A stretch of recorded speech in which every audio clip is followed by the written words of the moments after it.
Blue Beetle has a lukewarm opening at the box office this weekend. Park Chan-wook's Oldboy gets a re-release in theaters, and Bradley Cooper's new film Maestro gets its first trailer, but it's also filled with controversy now. Let's break down this week's movie news.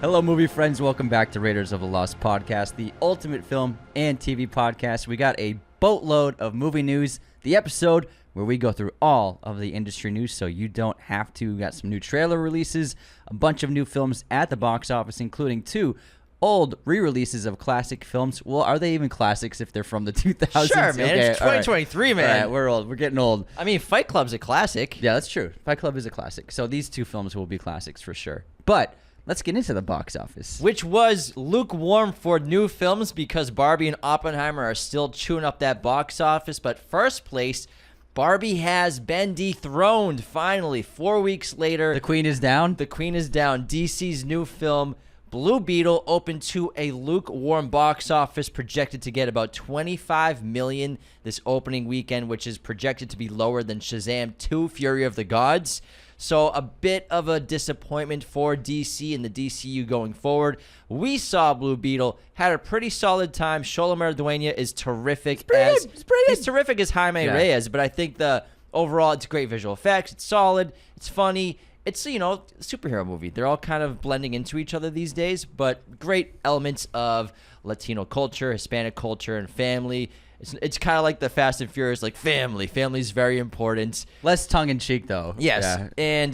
But I think the script held Jaime back a little bit. He seems like a backseat character for a lot of the film for me personally. I was a little disappointed. It was pretty good. It was better than I was expecting. However, it was still so very formulaic. It was like the same kind of conflict we've seen 100 times in these movies of, villains trying to start an army with this new tech. It's like, how many armies with new tech are we going to see in movies? Yeah. Like, is there a different conflict you can come up with? As you're watching it, you know what the next scene's going to be, basically. Exactly. And there was not enough Blue Beetle in Hero in terms of what I was expecting. And like you said, it was great that they focused on the family a lot, but I think they leaned into it too much where it was like, is this a Blue Beetle movie or is this just like a movie about the family? Yeah, I was disappointed because he's a great character, and I think the powers and the suit are really cool, and there's one specific fight scene that blew my hair back. It was awesome.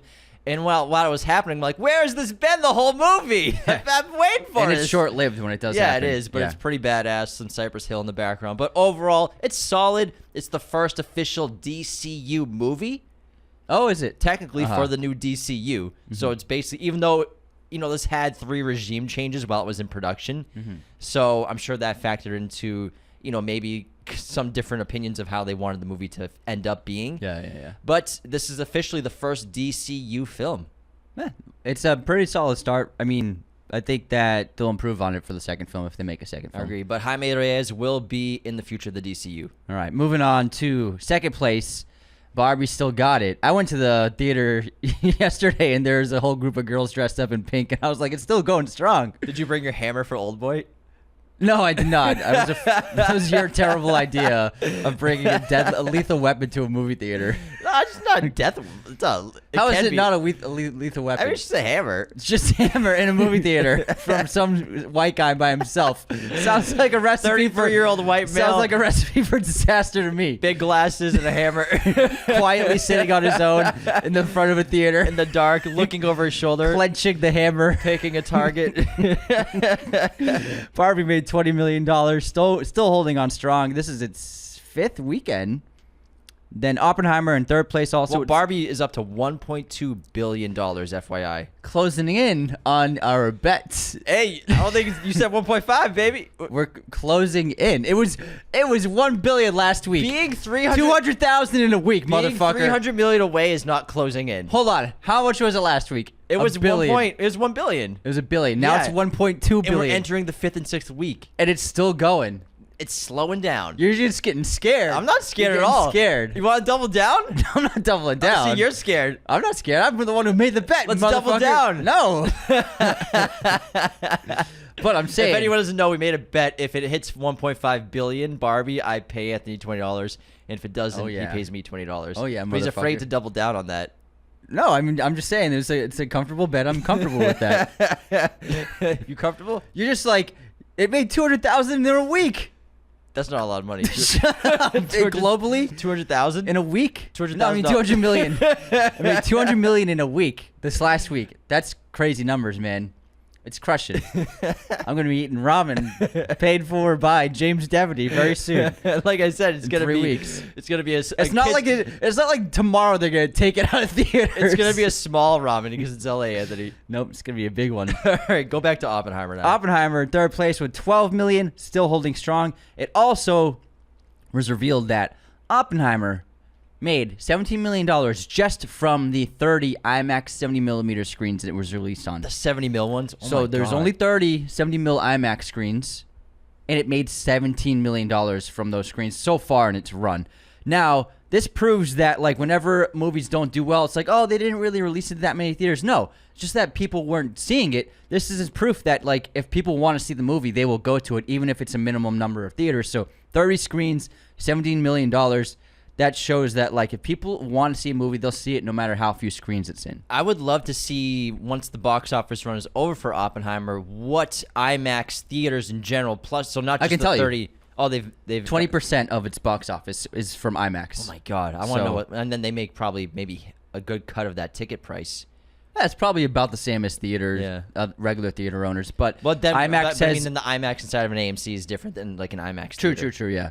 But IMAX has attributed to 20% of all ticket sales for Oppenheimer. Chris Nolan's been good to IMAX. Yeah. IMAX has been good to Chris Nolan. And if you missed it, we had an interview with the former vice president of IMAX last week, David Keeley. We talked about Oppenheimer, and he's the chief quality guru and manager, basically, of post-production and production for IMAX movies and film and production. So that was a great interview. great chats. Yeah. We talked about Oppenheimer, as well as another fun fact about Oppenheimer, since we're on its box office. It's about to become the highest grossing movie of all time that has never been number one at the box office for a single weekend. That's crazy. That's a weird stat that I'm sure Universal doesn't care about. What's the movie that's number one? Barbie.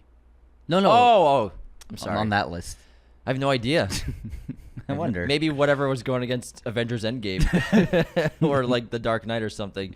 No, nothing made that much. It's interesting. I'll have to look that up. I bet it's probably a superhero movie. I wish you would have looked that up. I'm sorry. That's a tough thing to Google, man. I just found this cool fact. Well, let me Google it. Google it, bro. Go for it. Finish out the box office. We'll finish this up. Now, Strays also was premiering this weekend in addition to Blue Beetle. Strays had a disappointing box office. They were projecting and hoping around 15 to 20 million. They opened to about $9 million this opening weekend. This is the rated R raunchy dog movie with the voices of Will Ferrell and Jamie Foxx and I got others. it. I got it. Sing, the animated film. Gotcha. It opened opposite Rogue One, and then it made like 700 million globally. Never was number one. Thanks for looking that up, Anthony. No problem. So Strays, it looks hysterical. I want to see this movie. It looks really funny. Were they expecting much from this movie? I guess not. I don't know. But I mean, it's just Barbie and Oppenheimer. They're still taking over the world. I mean, them two combined beat Blue Beetle this week. And then Coraline made $5 million. Is this a re-release? Re-release. So Coraline did, re-release. I did not know about that. So they did 2 days of a re-release last week, and it wasn't even on the weekend. It was just during the week, and it made $5 million from Fathom Events. And then, since it did so well with $5 million just from 2 days, they extended the re-release to be the 28th and 29th as well of August. So you can, That's if you cool. missed it, you can see it again on the 28th and 29th. This is something that, like, I don't know why studios don't just do re-releases more often. That's a lot of money. That's a ton of that's for zero work. keeping the lights Just on make, for just a make a couple weeks. poster. All you gotta do is make a poster. Graphics say re-release. Your marketing intern, like, make some Instagram posts. That's it. It's pretty easy. Like, Yeah. it markets itself because people love movies like this and classic films or old movies. Re-release all of these every month. Like, just do it more often. And Do then it, guys. Old Do it. Boy, speaking of re-releases, got its 20th anniversary release. Park Chan-wook's classic pulled in $1 million its opening weekend of its re-release. And Anthony saw it last night. I'm seeing it tonight. And then we're probably going to do an episode on it because it's one of our favorites. Oh yeah, it was great. James probably is gonna bring a hammer with him, so be careful. I don't know what he's planning to do with that hammer. If you're in the hallway, run. I'm going to recreate the hallway scene. Just a bunch You're of just gonna be innocent people. standing there like a fucking psycho.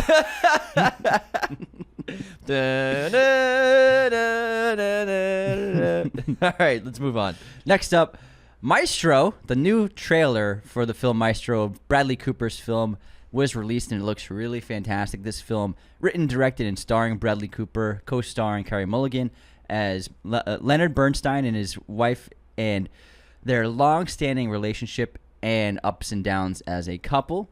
This is produced by Martin Scorsese and Steven Spielberg, so pretty heavy names on this film.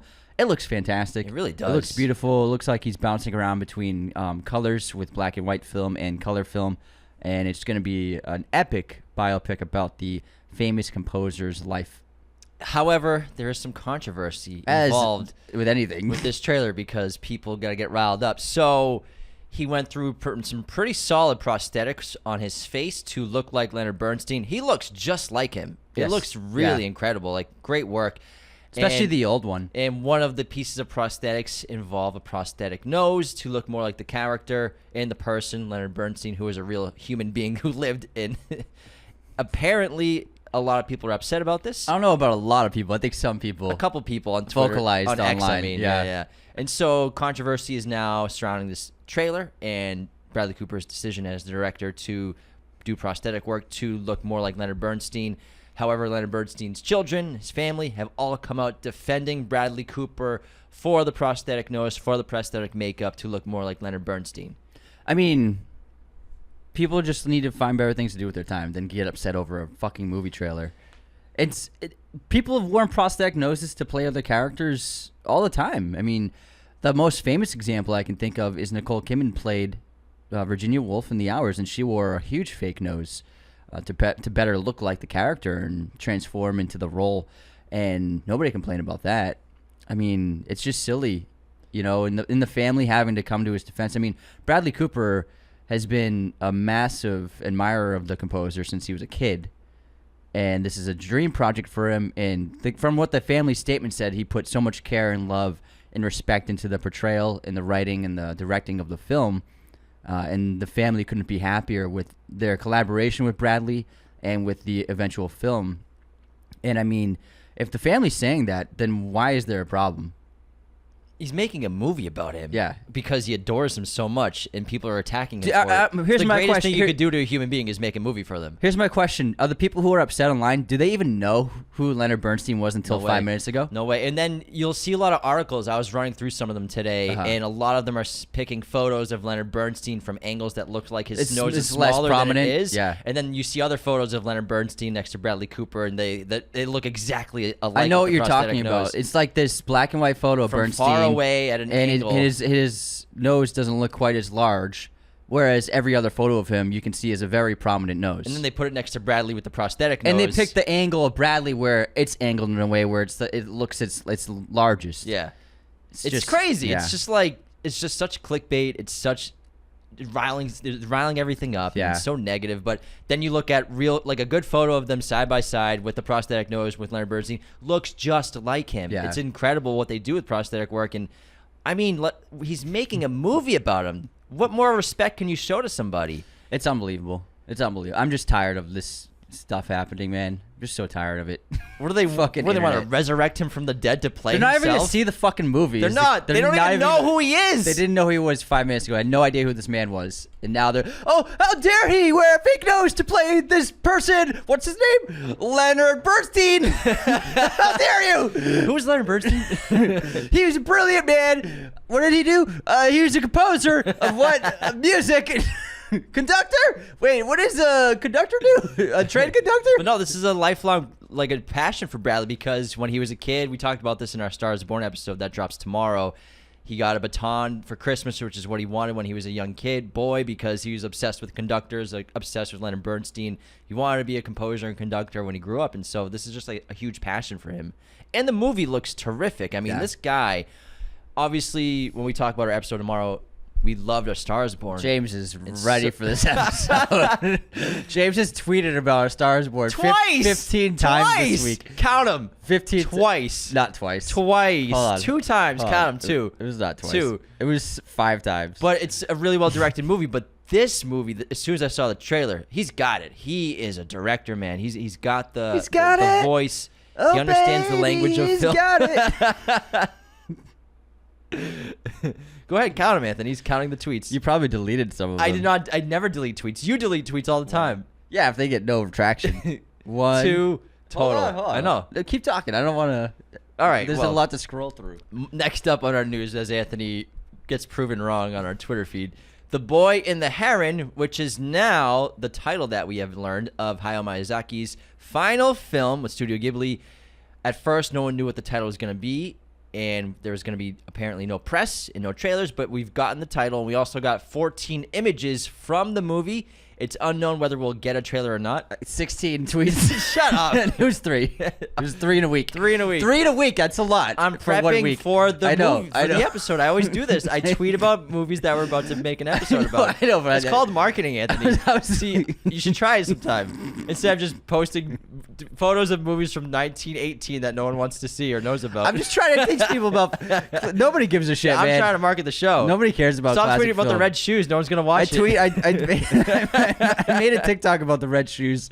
Got 600 views. Like, what'd you think was gonna happen? I'm like, people don't give a shit. They don't. People act like they care, but they don't. See what then? 600 views on TikTok. I That's know. like the worst ever. I saw that. I'm like, what'd you think was gonna happen, Anthony? Just trying, man. You guys shoot shots, Just but trying. no one's on TikTok to see posts about the red shoes.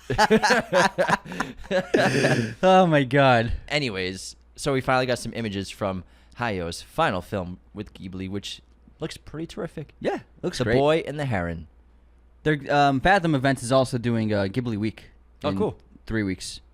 In the beginning of September. All right. I can't remember the exact dates, but I saw a poster for it at AMC. Next up, some Netflix news. So Netflix is finally canceling its DVD by mail. Hammers and nails. You got DVD by mail service. It's still happening, apparently. People are still getting DVDs Yeah, in the mail? I guess so. They're finally closing down shop. And since they have so many fucking DVDs, what they're doing is they're shipping out 10 DVDs to every subscriber. Random DVDs. It's not like you can pick them. They're just gonna be like, okay, here's 10 DVDs. Whatever you Great, get. I got Cat in the Hat. Thanks, Netflix. I'm gonna throw this off. Hey, some of our face. listeners love Cat in the Hat, so don't talk smack about it. They're gonna be Donnie's gonna be pissed, man. Don't let Donnie hear that. So if you want some free DVDs, a mystery box of DVDs, you can still sign up for the buy mail service if you want to get them to send you 10 DVDs. That's free. Should we do that and see what we get? I mean, if you want, I don't care. I'm not gonna use them the DVDs. When was the last time you It's gonna watched be like a DVD? failure to launch. I'd watch that. Zootopia. I probably will. I haven't seen that, so I'd watch it. But we have a case of DVDs that haven't been watched in 3 years. It's been a while. It's just so low resolution. I can't do it. Even the upscale on the TVs, can't do it. It's not great. I can't do DVDs. If it's Blu-rays, yeah, but these are DVDs. Because upscale's not the same. Still not. It's not the same. It's not the same. It's Well- got less information to work with. Well, it stayed on Netflix because Yeah, let's stay there. their new film. It's nice there. Their new film, Heart of Stone, starring Gal Gadot. The new James Bond movie. apparently hit their top 10 charts. Congrats, Netflix. And It topped the charts of film. topped the charts. Of film, yeah. It debuted with over 30 million views over the past few days, and I don't know what that means. They say a This few is the days. thing It's with the been out for streamer. like a week. This is the thing with the streamers. What does views even mean? I think there's someone clicking it. Not even Someone- clicking it. That also counts autoplay. If you leave it on a movie and the movie ends and you maybe you go take a piss or make some toast and it starts playing Heart of Stone, that counts as a view. That's that happened to me. I took a piss, made some toast, and I was like, "Why is Heart of Stone playing?" Is that what happened? This sounds like a fictional story. It's odd. I mean, this is what we always have been talking about with the strikes and everything, where in order to pay residuals, you have to know how many views or how many people are watching your movies and TV. And I think a lot of streamers don't want to reveal that. And then And a view it's is so not a watch. obscure and ambiguous. What is a view? What is a view? 30 million views. Also, And I mean- is it worth a $300 million movie just to get 30 million clicks, I guess? Not at all. The thing There are is, prank videos on YouTube that get more than that every day. in a day, yeah. The thing is, with big stars like Godot, they sign like 4 or 5 picture deals, so Netflix has to make the movies. Even though Red Notice bombed, And they spent a ton of money on that. Anthony, they got 30 million views on Red Notice, okay? Everybody's still talking about Red Notice. That's why they're making the sequel. Everybody's talking about it. Red Notice is in the zeitgeist. And so they're stuck with making these movies because they signed big picture deals with the movie stars. So that's why Hearthstone was made. That's why they're probably going to make another Gal Gadot movie. A few Reynolds movies have been made so far. They're going to do a couple more Dwayne Johnson movies because they signed, multi-picture deals with them. They're getting paid. Yeah. So they're kind of like handcuffed to that now. Spending a lot of money.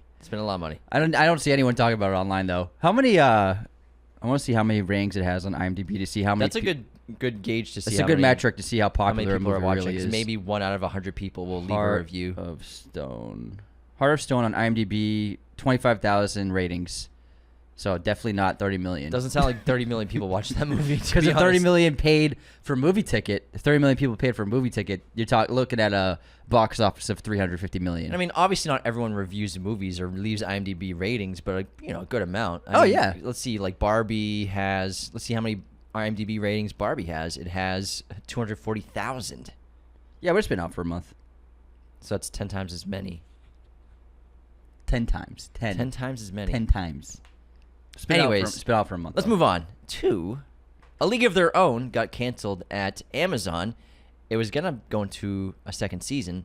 That was only going to be 4 episodes, so I guess that's a season of TV. Amazon was like, here, do you want to make it a little smaller? So they've actually just cut. They actually also asked if they could play wiffle ball instead of baseball to keep the budget low. To keep the budget low. So, yeah, they scrapped the second season of A League of Their Own on Amazon. It's just gonzo. It's gone. Gone. Did you watch it? Yes.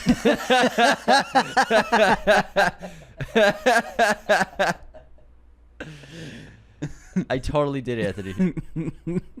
Totally did. There's a new docuseries from the Safdie brothers called Telemarketers. The trailer looks really interesting. It's about the corrupt and crazy world of telemarketing companies. It's kind of like the Wolf of Wall Street, these workplaces. It's insane. And it looks really funny and interesting and wild at the same time. So I recommend checking it out. I kind of want to watch it. Do you know about Safdie's new movie with what's his name? The comedian with the HBO show where he sets up fake situations. Who, Nathan? Nathan Fielder. Benny and Nathan Fielder? Benny Fielder and Emma Stone. In a show? Or They're doing movie? a mockumentary. They're like, it's crazy. It's hard to explain, but they're playing fictional versions of characters and putting them in real situations with real people. So Emma Stone, Nathan Fielder, and Safdie. Hold on, let me look this up real quick. That sounds amazing. They released the first photo last week. I can't remember what it was called. Curse. The Curse, yes. Upcoming American comedy television series created by blah blah blah blah. Oh my God, this looks awesome. Yeah. Let's do it. They haven't revealed much about it, but Safdie was in a magazine interview talking about Oppenheimer, and he was giving some details about this. And he said he and Fielder just met one day at a party or event or something, and they hit it off, and then they started hanging out. And then they started being like, what if we did like this show that was like crazy? We did this crazy stuff. And then they were like, let's just do it. I got a premise. You ready? All right, yeah. The series will explore how an alleged curse disturbs the relationship of a newly married couple as they try to conceive a child while co-starring on their problematic new HGTV show, Flipanthropy. So Nathan will play Asher Siegel, the husband of Stone's character and co-star of the HGTV show. Emma Stone plays Whitney Siegel, the wife of Fielders and the co-star of the show. And then Benny Safdie is a producer of the show. Can't wait, man. That sounds It's amazing. Gonna be great. Cannot wait. Safdie's got like super long hair, and he looks great. Like totally different person. Oh my God, sign me up. Nathan Fielder's my guy. Moving on to what else we got? Snow White controversy. Rachel Ziegler, the star of the upcoming the upcoming Canceled. the upcoming Snow White film. A lot of videos from last year when I think it was D23 promotions and stuff, came out where she was basically bashing the old film, and she's taking a lot of heat online. So here's the thing. I understand where she's coming from, and I understand that, this is a new interpretation of the story. It's a contemporary version, updating it for the times and how culture has changed. I understand all that. I think that the way she spoke about it was misguided, and I think she was just maybe not thinking completely about the context of what she was saying, because the problem is she had nothing good to say about the old film and nothing but negative things to say about the original Snow White film, which I find disheartening because Snow White was the first animated feature film. It built Disney, and it was a sensation, and it's a cultural icon. I think it's still one of their most successful movies of all time. Yeah, it is one of the most successful movies ever made. And yes, it hasn't aged perfectly, and obviously there are some outdated ideas, but I think that to go into it by only saying negative things about it is a mistake.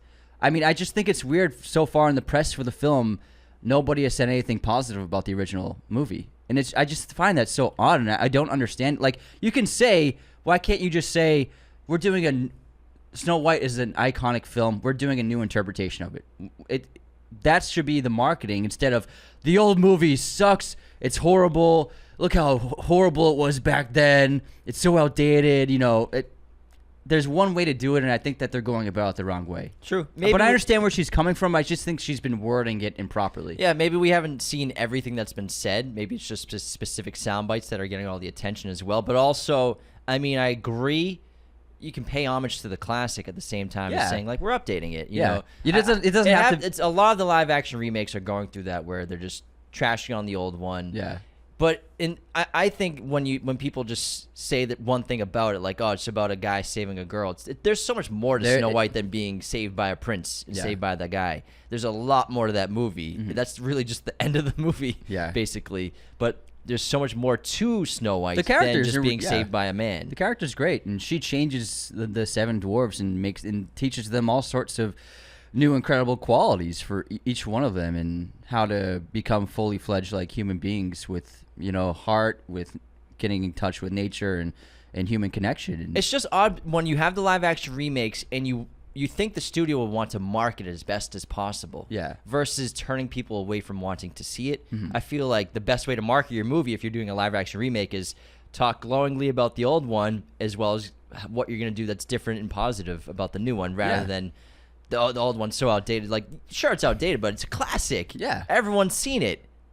It built Disney. Yeah, it did. It did build Disney. So I feel like a lot of the marketing these days are leading to people being disinterested in these live action remakes. And also, I mean, the Snow White and the Huntsman, she's a powerful leader, and she becomes a warrior at the end of that film. And she got a fucking huge sword. Yeah, the Kristen Stewart one. It's like, that was already done. So, and they weren't bashing the old film. They were marketing it, I remember, as like, we're just doing something different with it, as opposed to destroying the old film, which I think it's just very disrespectful to destroy. And also, I mean, calling it a cartoon, it's an animated film. It's not. I mean, it's not just a cartoon. It's not like a Saturday morning cartoon, 15-second short. You know what I mean?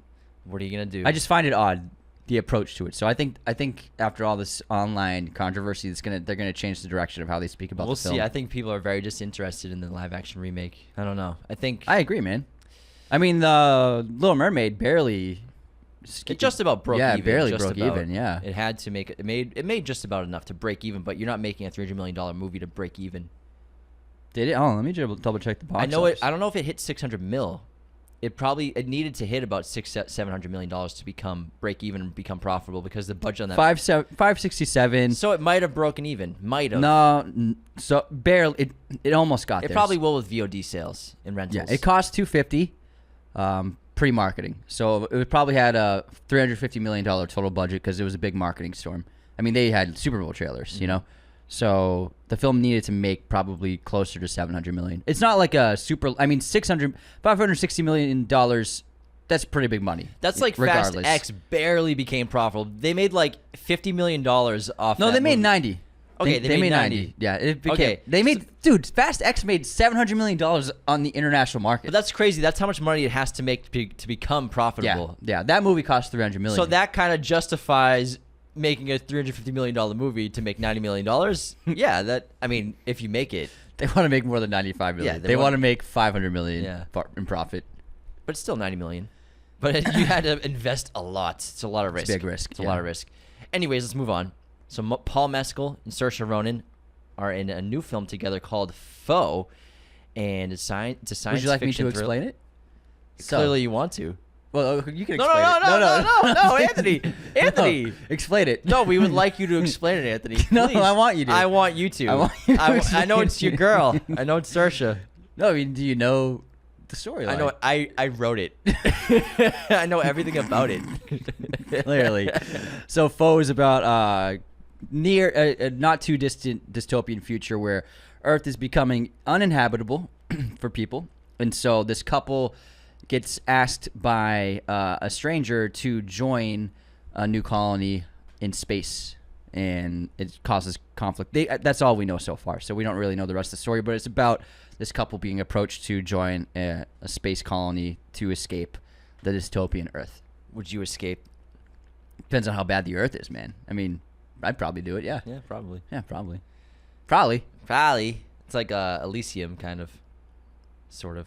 All right, final bit of news. We got a new look at Michael Fassbender in David Fincher's The Killer. And we cannot wait for this movie. It comes out this fall. However, I think we were researching it this morning, and it seems like it's going to be only on Netflix. Unfortunately. So it comes out on September 3rd or 10th, one of those. And I was like, oh, I can't wait to see this in theaters. But then I looked into every bit of information I could find online, and it just keeps saying that it's going to be released on Netflix. So unfortunately, I'm not sure we're going to be able to see this inside of a theater, which I find to be just like at least do a limited release maybe, but it doesn't look like Netflix is interested in that. So it's going to be at the Venice Film Festival in September. Okay. It comes out November 10th. November 10th. Yes. And unfortunately, it's only going to be a Netflix movie, just like the last couple of Netflix movies. Like it's like the Hemsworth Extraction, only on Netflix. oh man, I hope that since we live in LA and we're very fortunate might where we do get one. like limited releases, I really hope we get a limited release because Usually it says it in the marketing though. And because Mank you saw online because that was 2020, right? And that was Yes. lockdown and everything basically. So that one you understand Mank only being released on Netflix, but I mean to see a Fincher movie not in theaters when it could be in theaters, that would be really disappointing. Yeah, and I mean, usually when they say limited, usually when Netflix has a limited release, it says in select theaters like a date, and then online on Netflix like the next date. You know what I mean? And it doesn't say that anywhere. It just keeps saying globally released on Netflix. Yeah, unfortunately. Which I mean, I want to see it in the theater. I was expecting it to have a theatrical release too. The thing is, I don't think it's that important to Fincher as it is to other filmmakers. That's just the way he views it. He doesn't see it as big a deal as someone like Christopher Nolan does. Like they're complete opposites about it.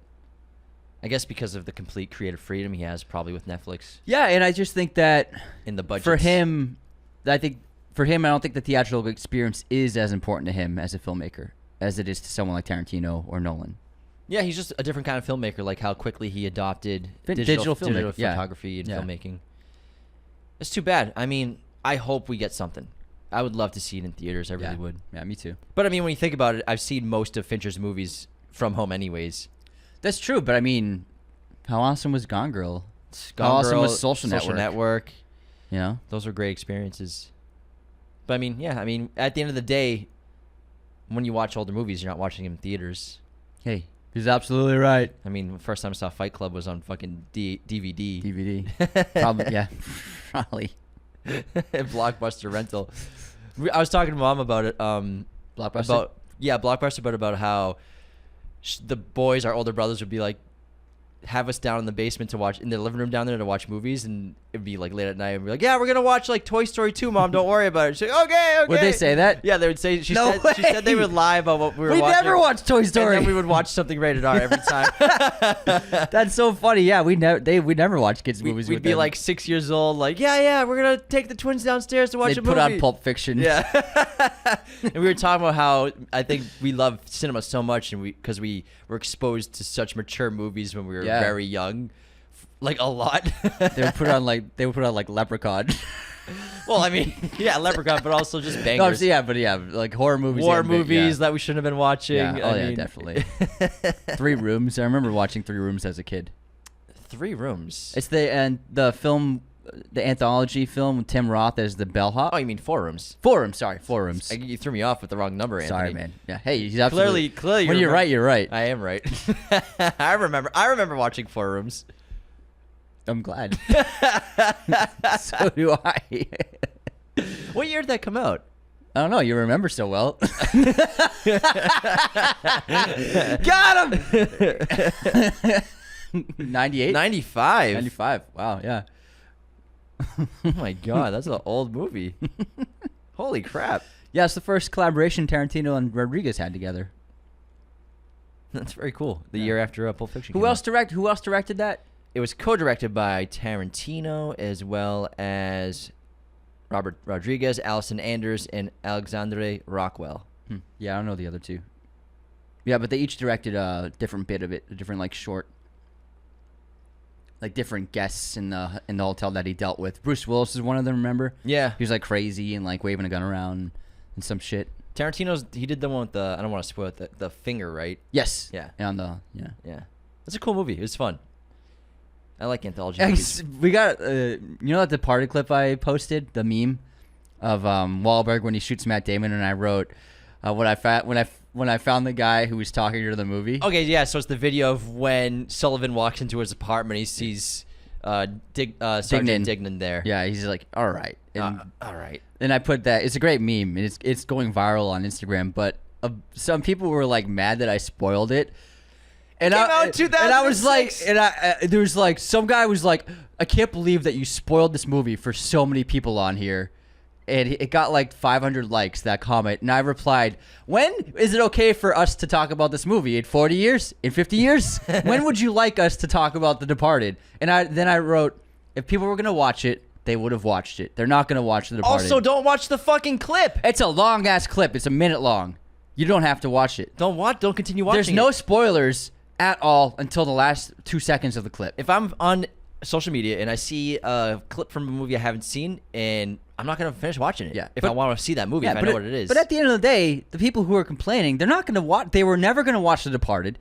It's been on streaming apps and online for 15 years. If you were gonna watch it, 17. you were gonna watch it. You were gonna watch it. You're just never. These people were never gonna watch the movie. They're just looking for something to complain and bitch about. It's like, you are not going to watch The Departed. I did not spoil it for you. You're going to watch some fucking thing that you've seen 1,000 times. That's not even it's not like you spoiled the movie though. Exactly. It's just the last shot. Yeah. It's not like a big twist really. Exactly. It's not the big climax. It's not the climax of the movie. My God, man. It's just it's not even the big event. It's a footnote to the film. It's the ending. Yeah. They weren't going to watch it. You should have just, if you posted the video of the rat, someone would be like, you spoiled it, the rat. No, people hate the rat in The Departed. Like, it's so obvious. It's so like in your face. Like, great metaphor, Martin Scorsese. It's like when people try to, they act like they know what to do better than Martin Scorsese in a film. Exactly. I saw we had a clip of you made a clip, or I made a clip about The Prestige, how we talked about when we found out from our interview with David Keeley that was the first movie that Nolan experimented with shooting with IMAX filming cameras. And so the shot of, I don't want to spoil the movie for anyone who hasn't seen it, but there's a scene where someone gets their finger cut, and Nolan shot that scene in that sequence with IMAX film and IMAX cameras as an experiment, as a test. Can we use this as an actual film format when we're making a movie? And I made a clip about it, and someone wrote, they probably should have been further away. It looks like it's out of focus, especially for 70 millimeter. I didn't know what to say. I didn't respond. That's not out of focus. I watched the clip. It's in focus. It's like, I'm sorry, it's 480p on your phone. It's not out of focus. Have you seen the movie? It's actually sharper than the rest of the shots from that scene. Because when he pointed that out to us, I always thought something about that scene. It always looked it's not a little the scene. different. It's that shot. Yeah, just the shot. The hand. Shots. And I was shocked that like this person thinks they know better than Christopher Nolan on how to make Wally a movie Pfister to shoot a film. Oscar-winning cinematographer. They probably should have backed the camera up a little bit and gotten more. Not in focus. what I would have done for a shot placement. Are you fucking kidding me? Oscar-winning cinematographer. Okay, guy. I love when people let's tell Wally Pfister how to shoot a scene. It's insane. Not what I would have done. The guy fucking shot Inception. You want to tell him how to shoot a scene? Okay, guy. And The Dark Knight. Yeah, all right. Oh my God. Fucking idiot. Yeah, that's all right. Not what I would have done. Anyways, let's wrap up movie news. Yeah, we're just destroying trolls online now. This is how the hate comments online, they can be kind of tough to deal with. So now this is us venting. Instead of replying, we just bring it up on movie news. I mean, I got destroyed for saying Dunkirk's my favorite Nolan movie. Can My you imagine God. like liking that movie and being people getting upset about it? Unreal. You can like whatever movie you want, man. For real. I thought that was a great pick. Thanks, When you revealed that, I was shocked. Dude, did you see the comments on that clip on No, I TikTok? didn't watch it. They went. I had to delete. So you some. made a clip saying it was your favorite one? Yeah, I made a clip saying that shot's great, Yeah. and then that it's my favorite. It's my favorite Nolan movie, and it was like, bro hasn't seen Oppenheimer. Bro doesn't know what he's talking about. Clearly hasn't seen Oppenheimer. So much, and he just very vulgar stuff too. And I had to delete some of the bad ones, but there were so many, I just stopped looking at it. I mean, Oppenheimer, I think, is Nolan's best movie still, but it's not my favorite Nolan movie. Interstellar is still my favorite Nolan movie. Yeah, it's a good Still my pick. favorite one. Good Come pick. at me, bro. Come at me. Bro, you clearly haven't seen Oppenheimer. Clearly haven't seen it 3 times in IMAX. I definitely haven't. I have. All right, let's wrap movie news up. Again, tomorrow we're doing... Easy with the flag. I know, we got some new microphone flags, which are those little boxes that you put on a mic that have like your logo and stuff. They If you're look great. watching on Spotify or YouTube, it looks terrific, I think. It really adds I some think so, production too. I value think to so, the too. set. Yeah. I saw a clip of a podcast, and I'm like, we need those.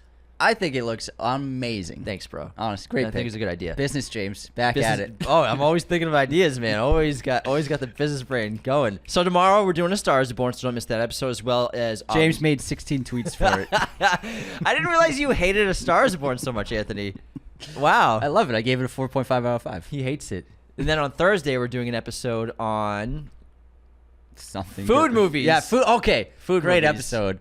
We talked about not just the best dishes and meals in movies, but the best movies about food, whether it be eating food or cooking food. So Chef is on there, the menu for some recent ones as Eat, well. Pray, as Love is on there. Eat Man Woman, Eat Drink Man Woman. Yep, sorry.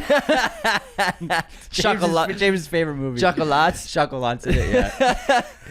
Lots of bangers, as well as some of our meals from movies, our favorite meals that are eaten and prepared. Wait for the cream. It's a lot of fun. Yeah. You don't want to miss it. It was very hysterical. It was a laugh riot. I got hungry after after. I got hungry after. All right. Thank you so much for tuning into Movie News, and we'll see you this week. See you next time. See you this week.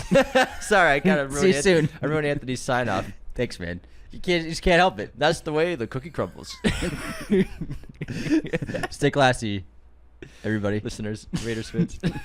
Thank you for watching Raiders of the Lost podcast. Be sure to hit that subscribe button, hit the like button as well, notifications for sure. Listen to the show on Apple Podcasts, Spotify, everywhere you can listen to podcasts, and be sure to check out this other content we have on our YouTube channel.